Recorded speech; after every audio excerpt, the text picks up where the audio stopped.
Hey everyone, it's Melissa with Goal Driven Coaching, and it is time for Taking the Wheel Wednesday. Today, our topic is balance when the scale doesn't tip even. In today's day and age, we are very engaged in a lot of different things. And so when you think of the word balance, what that essentially means is trying to put equal attention and weight into each area so that it can stay balanced. And so we may try to put equal attention into school and work, and then family and friends, and then kids.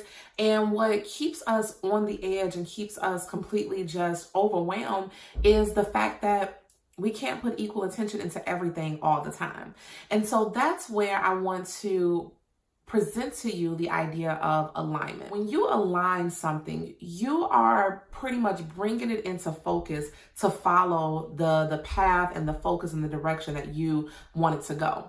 And so when we think about all these different hats that we wear again, sometimes what we might realize is that we may be putting time and energy and attention into something that we don't necessarily need to.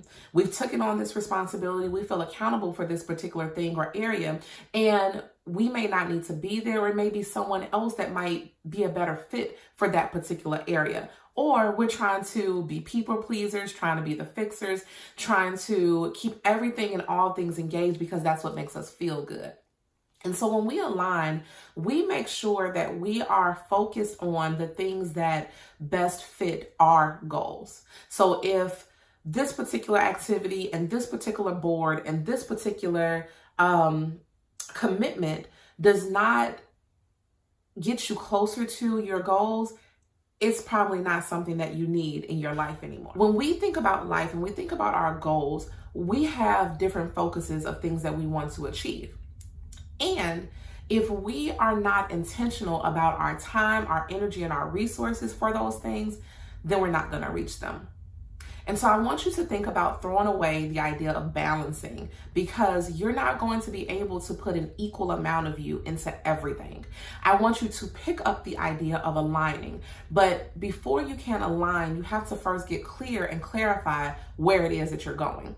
And so when you align and you figure out, you know what, this activity is good for my future, and this particular commitment is good for my future, and this thing is good, and it all matches up to my overarching values that I have and the goals that I want to achieve, then you won't feel so overwhelmed, so pulled all over the place, because the things that you are committing to and that you're putting your most and best energy in are going to be the things that's most fulfilling for you. So no more balance. It's absolutely time to align.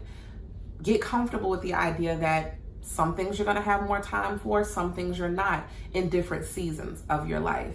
And get comfortable with that so that you can move forward without feeling so bad and so guilty about not being able to be everywhere all the time. If you want to follow up and you have questions about this Taking the Wheel Wednesday, or if you notice that your scale has not tipped even and it's making you feel all over the place, follow up with us, ask questions, comment, and then we also have the What is Your Yes Costing You workshop that's now available for purchase as well, and it walks you all the way through with a 3-page worksheet on how to get better aligned so that you can reach your goals and see the results that you want to see. I'm looking forward to seeing you next week, and have a great rest of your week, and I'm looking forward to seeing you next week.